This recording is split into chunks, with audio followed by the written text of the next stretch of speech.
This is Pet Life Radio. Let's talk pets.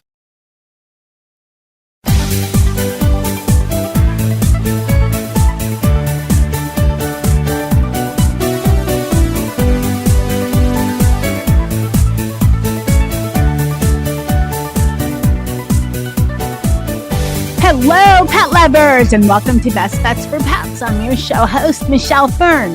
So what do you do if you have to take your dog out and you live in a high-rise, or it's, snowing or it's storming, and you're just SOL, right? Well, my guest today, he designed a bathroom for your dog. How ingenious, right? Stay tuned. I can't wait to introduce him to you. We'll be right back. Take a bite out of your competition. Advertise your business with an ad in Pet Life Radio podcasts and radio shows. There is no other pet-related media that is as large and reaches more pet parents and pet lovers than Pet Life Radio. With over 7 million monthly listeners, Pet Life Radio podcasts are available on all major podcast platforms, and our live radio stream goes out to over 250 million subscribers on iHeartRadio, Odyssey, TuneIn, Stitcher, and other streaming apps. For more information on how you can advertise on the #1 pet podcast and radio network, visit PetLifeRadio.com/advertise today. Let's Talk Pets on PetLifeRadio.com.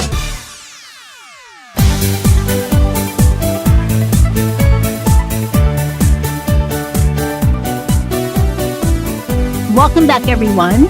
I'd like to welcome Alain Courchesne. Did I pronounce that right, Alain? You sure did. Good job. Oh, right. For once. Okay. He is the president and founder of Doggy Bathroom. This is such a cool concept. How did you just come about deciding, I'm going to make a doggy bathroom? So it's not just, for everyone listening, it's not just like pads on the floor or anything. It's way beyond that. Thank you for that great introduction. And, I wasn't really planning, or I didn't seek out to do this. This was really the result of a desperate necessity that I had with my dog. So we live in Montreal, and in the middle of a cold winter, I adopted an Italian Greyhound puppy. And he was trained to use his little pee pads inside, but we also live in a high rise. So going outside multiple times a day was kind of challenging, especially in freezing cold. So we relied on pee pads as well as, going outside. But that was working fine until he started to lift his leg. Which then I realized why female pups are the first ones to leave the litter. So the males really, as they develop into teenagers and adults, they start to lift their leg. So my little guy was really well trained on pee pads, but when he would try to use them, obviously with the whole leg lifting issue, it became destructive, to say the least, in our house. And he was smart enough to know that what he was doing wasn't working anymore. So it started to affect his personality and his confidence. And it was heartbreaking to watch, because obviously you'd have, he'd lift his leg on the pee pad, but it would go all over the baseboard, under the floor. It was a nightmare. So I figured, well, there's got to be some kind of vertical pee pad holder or whatever. So I started Googling and looking on Amazon just for some kind of a vertical pee pad. Yeah. So I just felt like he could lift his leg. That's all he could do, really, to lift his leg. So I just needed somehow to hold a pee right? pad. Yeah, a pee pad vertically, like that I could put up the wall or something to capture this. So I couldn't find anything, and I was Googling, like, what do people do with male dogs? So it was either that, so either thumbtacking pee pads to the wall or teaching them to go, put a pee pad in the shower. Neither options really seemed viable for me. That didn't really seem that great of a solution. But I did find that some people were like cutting up bins or cardboard boxes and then lining them with pee pads. So I did that. And so I went to a big box store, got a couple of plastic bins. I chopped them all up, put them back together, and I lined the inside with pee pads. I put it in front of him, and I thought, if he goes in and lifts his leg, this is going to be great. So he did exactly that. So he walked right in, he lifted his leg, and we had like an eye contact moment, he and I. And, being in the middle of winter, it's super cold in Canada, lots of snow. This was an amazing solution. So we got through the winter and then realized, like, this really doesn't look that nice. In our condo that we had, plans to renovate, this plastic bin just really looked awful. And it wasn't that easy to clean either. And my background is in design. So I'd spent 10 years designing people's houses, and I had seen pee pads on the floor in the past, but I never could relate because I never had a pet up until now. So I figured, well, you know what? I have prototyping capabilities. I can do something nice. So I set off on a venture to create like a nicer looking plastic bin that could hold pee pads vertically. And I became very intrigued by the whole business of doggy business, to put it lightly, because I saw that there was a real desperate need in the market for something like this. It just didn't exist. So I thought that was really interesting. It really inspired me to create something nice that was stylish and that I could have imagined putting in my clients' homes, and of course my own. So I came up with a nice prototype that I felt proud of. And then I thought, I need to test the market and see if this is actually viable. So I launched it in Las Vegas at Super Zoo, which is a really big pet fair. And this was back in 2018, I think. And I thought either I'm going to get laughed at or praised. So I was really open to both. And we really got a lot of great attention. And everybody that looked at it who has lived the pee pad life or understood small dogs completely looked at it and said, I get it. This is great. How come this doesn't exist already? Which was my number one question, is how does this not already exist? So long and behold, we came back to Montreal afterwards, and then I decided to launch a Kickstarter campaign. And that went super well. We raised $45,000. And that gave me the confidence and a bit of cash to go to China and build the molds, which led to the first production of 2,000 doggy bathrooms. And just to give the listeners an idea of what the doggy bathroom is and how it looks. Yes, that was my question. Yeah, so it's essentially a white enclosure that, if you can imagine, I don't want to compare it to a laundry basket, but in terms of scale, that's about the size of a laundry basket. But it's all one piece, it's all closed, and you can line the interior with pee pads. We make our own pee pads, which have an adhesive strip on the back, which allow you to secure them vertically. So if you can imagine kind of like a cross between a Post-it and a pee pad, so that allows you to secure them vertically in place so that the males can walk in and lift their leg. And then we put another pee pad on the bottom. Even though I designed this for male dogs, immediately a lot of female dog owners were drawn to it because of the visual privacy that it offered, not just pet parents, but for the dogs themselves. When dogs get ready to go and do their business, they circle and circle and circle. And a lot of it has to do with security and them feeling comfort and secure. And having them do that inside the doggy bathroom gives them that extra layer of comfort. But also, if you live in a high rise or a condo or somewhere and you have guests over and you have a small dog and they decide to do their business, at least it's visually, concealed. So that gives you an idea of what the doggy bathroom kind of looks like. And it has a rubberized base that keeps it securely in place. And that base can also be used on its own as a training device. So for example, if you have a dog that does not lift their leg, they can use just the base as well. I'm not sure if I'm doing a good job describing it verbally, but you really have to check out their website to get a good sense for what it looks like. It's a device that works really well for anybody who lives in condos or in cold or extreme weathers. But what we were also pleasantly surprised to hear was that we had a lot of clients in the southern United States buying the doggy bathroom. And I was very surprised by that. And I had to find out why. It rains and it's hot. Yeah, it's really hot. But and also it rains a lot. Yeah. And dogs don't like to go out in the rain. They hate it. And I learned that there are a lot of predators also that, dogs, some small dogs can fall prey to, which I understand at nights, that's a big concern. So, we're not saying don't take your dog out. No, we're saying take your dog out, have a happy life, walk your dog. This is just a solution to a plan B. So if you're working longer hours or if you live in an extreme climates, whether it's hot or cold, but as most of us know who have small dogs, they have small bladders and high metabolisms, and that causes them to pee more often. So you either deal with the problem or you pretend it's not going to happen and then you have little accidents all over your house. But this is really something that's for small dogs. Big dogs don't have the same reality. So we want to make sure that, we're able to offer comfort to our little Chihuahuas or our little Yorkies or Italian Greyhounds. The ones that really need that little extra space to do their business more frequently, they need this product. And that's why I think it's done so well, mainly because, like I said earlier, the number one comment is, how come this hasn't been invented already? I couldn't tell you. I was in desperate need for something like this. So I was happy to leave my job and transfer over completely to the doggy bathroom and do this full time. And now we've just started our 4th year of business and we've already sold about 15,000 units. Wow, that's great. Which has been a huge confidence boost for us and our team to know that we're making a difference in people's lives. and enabling pets, small dogs specifically, to live a little bit more comfortably. So let me ask you, you said small dogs. What is the maybe pound? Up to how many pounds? The original Doggy Bathroom was designed for dogs weighing less than 20 pounds, where we're launching next month a mini Doggy Bathroom. So it's Doggy Bathroom Mini, and that was for dogs that are 10 pounds and less. So we have 2 Doggy Bathrooms now, regular size, 20 pounds and less, and then the Mini for 10 pounds and less. The only thing, and you're right, why hasn't this been designed before? And I haven't been to Super Zoo because since I live in the other end of the country, I've usually gone to Global, Pet Expo. Very similar. I think Global's a little bit bigger, but huge pet trade show. And the only thing I've ever seen similar, which isn't even close to what you created, is I've had, I think, 2 of these type of products even on Best Bets for Pets, because we've been on Pet Life Radio for 12 years now. Someone designed like a little fake grass peeing area. Yeah, and some dogs and dog owners prefer using artificial grass, which is a very viable solution. They kind of were the first to market with an indoor potty solution. Right. The only disadvantage, well, there's a couple, and I applaud anybody who goes into the pet waste management industry because it's got its own challenges. Nice way to put it, pet waste management industry. Yeah, it is my life. It is. I've centered my life around it, so that's what I do now. Forget interior design, who needs it? But the interesting thing about the grass is that it starts to smell relatively quickly, and washing it is a little bit clumsy, and collecting all the dog waste is not the most easy to do.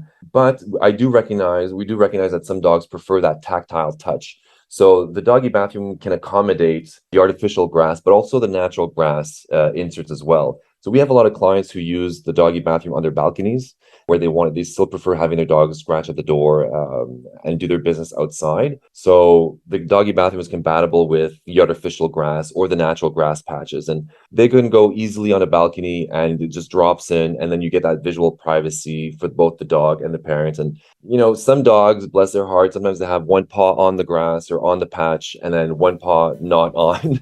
So the bathroom forces them to go completely inside that little room, which is why we call it Doggy Bathroom, because it's more of a little room than it is just like a horizontal solution. Right. We're going to take a short break, and we'll be right back because I have some more questions for you, and would love to hear some customer stories. We'll be right back. Hey everyone, Michelle Fern here. When my cat's healthy, she's happy. And when my little diva Molly is happy, that makes me happy. But I'm not a mind reader. I don't always know when she's healthy. And so helping me along and just to know that my cat's healthy is just one reason I use Pretty Litter. Pretty Litter is made up of ultra-absorbent crystals that trap odor instantly. No more stinky cat bathroom smell. I love the fact that it weighs less, no more lugging heavy boxes, and it's dust-free. That's because Pretty Litter has a super light crystal base, and it also, since it's dust-free, it's less messy. And the crystals last up to a month, which means less scooping and fewer trips to the trash can. Here's the coolest thing about Pretty Litter. It changes color to help detect early signs of potential illness in my cats, including urinary tract infections and kidney issues. This is so important because, I talk about cats. I have 4, but Molly, she's my little diva baby, and I can't tell when she's not feeling good. Cats are stoic creatures. She doesn't say, "Hey, Mom, something's up." So how would I know? Another great benefit is that Pretty Litter ships free to my door in a small, lightweight bag. I never run out of it, and I don't have a huge container of litter taking up space and stinking up my place. Pretty Litter helps keep my cat healthy and keeps odors down.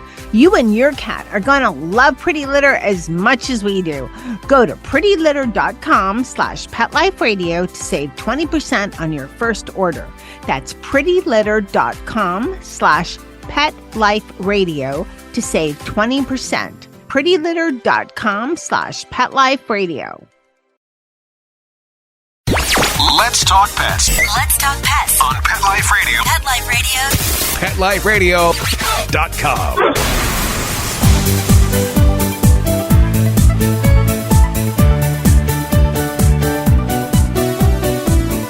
Welcome back, everyone. We're talking to Alain, who is the president and founder of Doggy Bathroom. So we're talking about the Doggy Bathroom.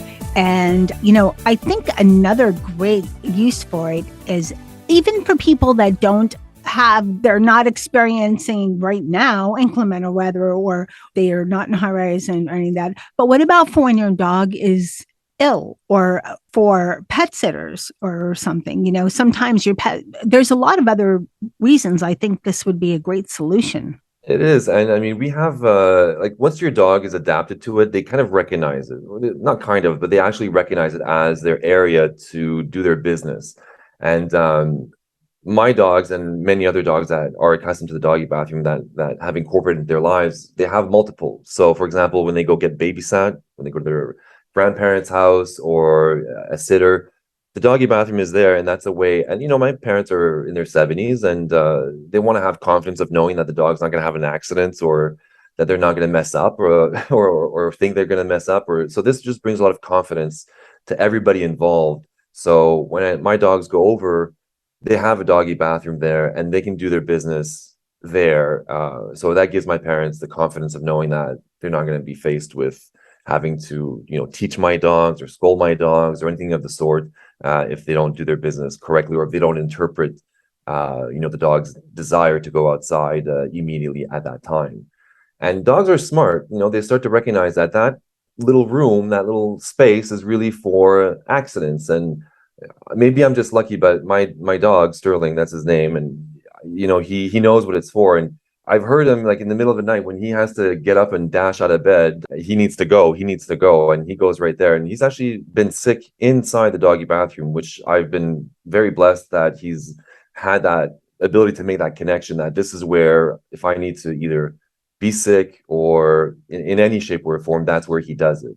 So it's brought a lot of confidence to this household. But like I was saying, also going to get babysat and beyond. So that's been really nice for us. What about if you have more than one dog? So if you have two little, and I know that under 20 pounds, because I know some male dogs like to mark their turf, so to speak. It happened to me once, but my dog marked his turf on a bedspread of a neighbor, which shocked me. And it was an expensive dry cleaning bill. But it was a bigger dog. But I know even small dogs, that's like a thing with them. Can two dogs share the same doggy bathroom, or do they each need their own? Yeah, well, I have two dogs now, actually. So this doggy bathroom has allowed us to adopt a second dog. This was a little rescue that came in. But we have two doggy bathrooms. So we live on 2 floors. So we have one on the first floor and one upstairs in literally the utility closet. So Sterling likes to use the original spot. That's where he was brought up and where he was trained. So he uses that one religiously. But the little guy, the second guy, he's very funny. He likes to do his number 1 downstairs, but his number 2, he likes to do it upstairs. I can't explain to you why, but that's just how he likes to do it, and we let him do it that way. So he's got one for number 1 and a second doggy bathroom for his number 2. So, but we have many clients who have asked us this question, and also, do I have 2 dogs? Do I need 2? A dog likes to leave their mark over another dog's scent. And that's a great way to train your dog to use the doggy bathroom. We always say, get that scent in there, whether it's a used pee pad that you put underneath the new ones, or if you can even get the pee pad from somebody else, another dog, get that scent in there. And dogs like to leave their mark, especially if they're marking kind of dogs. So they like to do that. But I think it's more the question of accessibility or quick access. So, we have clients that have, multiple floors in their home, and they like to have 1 or 2, like one in the basement level and one all the way at the top. So the dog, the urge strikes, they're going to go to the nearest one. So, and as your dogs get older, they may not have that ability to hold it as long as they would like to. So I think it comes down to more, not so much how many dogs you have, but what is the space, and how like, do you live on multiple floors, or is it quick enough for your dog to get to? Okay, I understand. Do you have any interesting customer stories? I do. We have so many, but I mean, I'll tell you I shouldn't be my own customer, but there's one story I would love to share. And this is about the little rescue that I mentioned. So we had no intention on adopting a second dog. And right after we launched the doggy bathroom, I was alerted to a little Italian greyhound who needed help. He was placed in a home and it was not going well for him. There were some issues with his potty training. When he got to this home, he was trained more or less to use his pee pads and to go outside, but the setup was really not working. He was having more and more accidents, and it led to a really unfortunate situation for this poor little pup. So we were asked, can you go pick him up and foster him? So we did exactly that, and that dog came here completely scared, hiding under the furniture, immediately like having accidents, and of course hiding and dashing away. So we could tell that this dog had a really hard 8 months. He was only 8 months old, and he was skinny, and it was really not a good situation. So we took him in, and we thought we can help him. So with the help of our older dog, who was already using the doggy bathroom, he was able to be potty trained and was clean within about 4 weeks of just observing our older dog use the doggy bathroom. So it's kind of like a nice story that we can say for ourselves that we've, tested the doggy bathroom in different scenarios with a rescue who was really having a lot of issues with potty training, but by observing another dog and adapting and rolling into it, he was able to really, get trained and understand that this is where I do my business. If I'm not outside, this is where it happens. So it was a great story to be able to show and to share and say, you know what, this actually works. It does take time and patience, like any dog, of course. But I'm really proud to say, and now, of course, his name is Liam, and he's stayed with us, and now he's 3 years old, and he's been with us ever since. So it was impossible to let him go anywhere else after we all fell in love with him. So that's a story that is very personal to me, and that I can say, if anything, that this doggy bathroom has done is give Liam a new lease on life, and really his personality has completely come out, and he's not a scared dog anymore. He's got a lot of confidence and bravado, and seeing him walk down the hall and just play with the other dogs just gives me so much joy, knowing that this product helped him flat out have a better life. That's such a heartwarming story. And you probably know this, but they say that accidents in the home, like, bathroom accidents in the home, are one of the top reasons, that and misunderstood behaviors. But I know that from all the shows I've done, like bathroom accidents in the home are right up there near the top to why dogs that are adopted are returned. Yeah, and I second that. And I hear those stories very often. And that's why it was, when the opportunity came, I mean, we weren't expecting this, of course. This kind of happened like out of the blue, but we know, and being in this business, we hear all these stories that I can't get my dog to, train outside and anywhere, like nothing would really work. So we've collected a lot of stories over the years of, good and bad, if you will, quote unquote, but the bad ones just require more patience. And I think the best thing that we can do is offer, yes, patience, but also the tools to the parents, but also to the dogs. The nice thing with the doggy bathroom is that it's obvious to a dog what it is. They recognize the enclosure, they see it. It's a little room that they can go into. There's no risk of them getting scolded, because once they're in there, they're inside. There's not like a paw on the pee pad or off the pee pad. And like I was saying earlier in the show, like, we're not at all saying don't walk your dog. No, walk your dog. They need the exercise.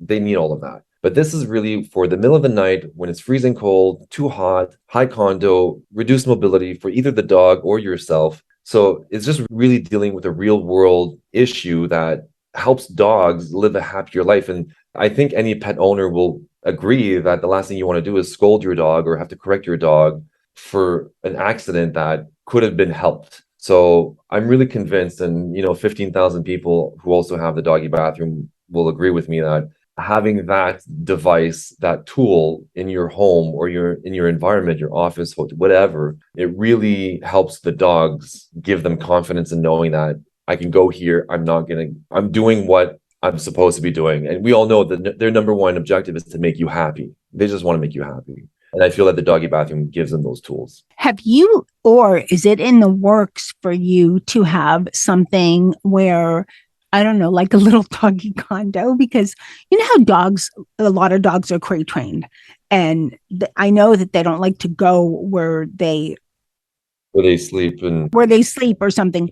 But if it was like a little section off, have you ever thought of that idea, or was that probably I probably really, not gonna work? yeah, well, you hit on a good point. And I think it's really important to not confuse dogs and to make sure that they know like this is the potty area, this is the eating area, and this is the sleep area. So in our training guides and on our tips on our website, we always encourage people to let's make it super clear for the dogs. Like this is where you sleep, this is where you eat, and this is where you do your business. So we always say like even like for dogs that need a little bit more training, a little bit more time, we always encourage them like separate those three, like it's kind of like a triangle, and keep those as far as from one another as possible, just so that the dog can really adapt to it and keep everything like in a very clear fashion. This is here, that's here, and this is here. Got it. And I think that what's most confused is for how people do it is the crate training, because it's thought of as such a negative when it's not. But that's another show, another kind of. Yeah. We have time for another story? Do you have another? That was so heartwarming, by the way. And I'm so glad you ended up adopting Liam. Yes. Such a great story. It always shocks me when people, because I'm just all about, adopt and rescues. All of my dogs and cats, they've either found me or I rescue them. And it's,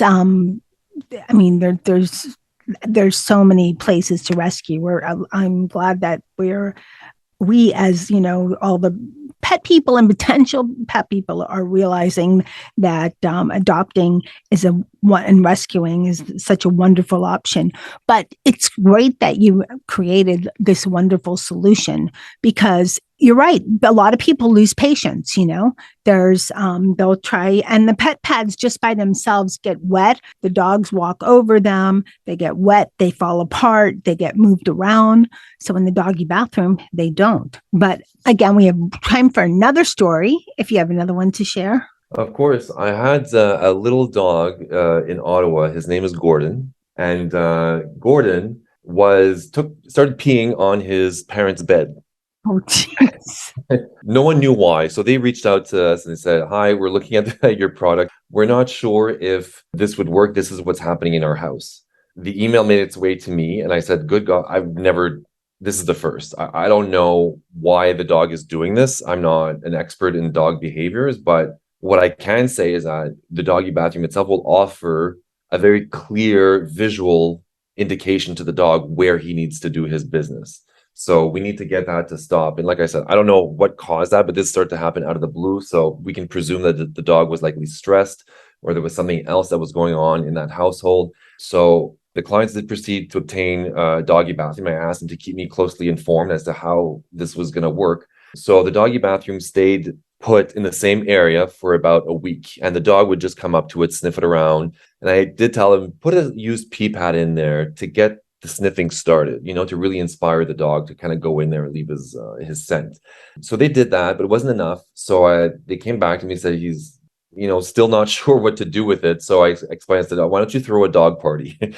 So they invited some dog friends over, and with the used pee pad that was slightly used, that was already inside the doggy bathroom, inspired one of the other dogs to go inside and leave their mark. Well, the second the first dog went in and lifted his leg, all the other dogs went in. There was a lineup. They sent me a photo, which was really cute. There was a queue of 3 or 4 dogs that were waiting their turn to go into the bathroom and leave their mark. And they all became very, very curious. And before you know it, Gordon went in there and then lifted his leg and did his business. And then, of course, his parents on cue praised him and loaded him up with treats and pets and love and you name it. And that's the most important part, is that when they do what you want them to do, praise them. Throw yourself on the ground, roll around with them, load them up with treats. They really have to know that you have to go to that extreme so they really can tell that you're extremely happy with what they've just done. And after more positive reinforcement, Gordon, I'm happy to report, is now faithfully trained in his doggy bathroom. And like I said, he had a rough start. All of a sudden started doing these odd things that were unusual. And he did need a little bit more inspiration, so to speak, to get him to use the doggy bathroom. But, once he saw the other dogs doing it and then how happy his parents were, he got on board. And that's Gordon's story. That's such a great story. I think the doggy bathroom is very reasonably priced, especially when you consider the messes that your dog will make and the cost of dry cleaning, comforters and washing rugs and having things replaced and constantly. So do you mind telling us about the price? And then there's different parts that you can buy separately if you need to, right? Yeah, so we sell the starter kits for at retails at $209 on our website, which is doggybathroom.com. And that includes the doggy bathroom itself with the base. And we have currently 4 colors that are available. So we have dark gray, light gray, navy blue, and pink. It also includes all the components to get started. So we have 50 pee pads that are involved, and they have that special adhesive strip on the back to secure them vertically. But if you'd like to use your own pee pads or washable pee pads, that's not a problem. So we also provide clips, so you can clip your own pee pads to the inside of the doggy bathroom. And then there's little mats that we didn't talk about, but they're kind of a nice little accessory that goes right in front of the doggy bathroom. And those have 2 purposes. One, of course, we want it to look nice. But secondly, also, we want to make sure that if your dog steps in something on the way out, we don't want to have endless paw prints all over your place. So those mats are made to absorb any kind of liquid immediately on contact and will prevent any paw prints from going beyond where it should. And those are machine washable. So that's the starter kit. Someone who wants to use just the base, we sell the base also on its own, which retails for $54. And that is a rubberized material that is very supple, so safe for dogs, and just has little walls all around it that allows the dog to walk in and then with full confidence do their business without anybody worrying about the dog having one paw on and one paw off. So it's completely inside. But just if you don't have a leg lifter, but you still want to have some style, the base is perfect. Thank you for sharing that. So any future products on the horizon that you could share with us? Definitely. Aside from the mini doggy bathroom that's being launched next month, we've also just started working or launching a collaboration with the Keith Haring studio. So we have launched in Paris 2 weeks ago. We went to Paris because we're rolling out the doggy bathroom in the European market. And we presented the project at a design show called Maison Objet, which has been around for 25 years. And it was a perfect launching pad for us to introduce the doggy bathroom to the European market, but also to unveil the special artist edition with Keith Haring. So we've incorporated his artwork and we've worked with his studio to create a special edition doggy bathroom Keith Haring collection, which will also be available for sale as of mid-October. And for that special edition, we have done a base in red and another one in black. And his artwork was applied to the mats, the little decorative mats I was just speaking about. So those are in the front. And we've also done some special edition Keith Haring dog towels as well. So for bath time. So anything bathroom related, that's where we like to focus on. So that's a special edition that we're very proud to be launching. And I also want to mention that we've also captured the attention of some hotels. During the pandemic, everybody took advantage of the time of being at home and adopted a dog. And now we can all travel, but we all have dogs, so we all want to travel with our pets. And we've just launched the doggy bathroom at the Kimpton Hotel in Toronto, which is a beautiful hotel that has a wonderful pet program. And we have just incorporated the doggy bathroom into the rooms upon request. So when you're checking in with your pet, you'll get a dog bed, a dog bowl, some treats, and a doggy bathroom for your own comfort. So if you have a doggy bathroom already and you're looking to travel, it's nice to be able to go somewhere where your dog will recognize their doggy bathroom. But if you have never used a doggy bathroom or your dog has never used it, it's a nice way to discover a new product and learn about the advantages of having something like that in your hotel room. So that's something that's really been exciting for us to start rolling out the doggy bathroom in the hospitality sector. That's great. And it's easily transportable? It is. Well, it's stackable and it's a one-piece unit. So the hotels, they're made very sturdy. I can turn it upside down and stand on it, and I weigh almost 200 pounds. But it's been really well received within the hospitality sector. In terms of traveling with it, and you talked about upcoming products, so a little sneak peek, possibly for next year, we're looking at possibly doing a collapsible version as well for traveling. So it's nice to be able to fold it up and put in your suitcase. But in the meantime, our hotel partners are happy to incorporate the doggy bathroom into their pet programs for traveling pets. So Alain, where can people go to purchase their own doggy bathroom? Very simply, doggybathroom.com, and everything is there. Wonderful. Thank you so much for coming on Best Bets for Pets. It is my pleasure. Thank you so much for hosting. This has been really, really nice. So I appreciate it. I hope all of you enjoyed this episode. What a great idea, the doggy bathroom. I mean, that's amazing. And so many of us have, little pooches, about 20 pounds and under. So great idea. I tried it for the sample with Mr. Nicky. He's about 15 pounds. And it was wonderful because Mr. Nicky has accidents. So thank you, Nicky, for testing the doggy bathroom. I'd also like to thank my guest for coming on Best Bets for Pets and sharing all this great information about the doggy bathroom. Thanks to everyone listening to Best Bets for Pets Weekly. We have such great products and great stories for, we mostly have a lot of kind of grassroots products, if you will, that there was an idea. Why didn't I think of this? How can I create this idea? So really interesting stories. So I hope you like the products that we've had. And again, of course, thank you so much to my producer, Mark Winter, for making me and my guests sound amazing. Now remember, keep listening because you never know what we're going to have next on Best Bets for Pets. Let's Talk Pets every week on demand, only on PetLifeRadio.com.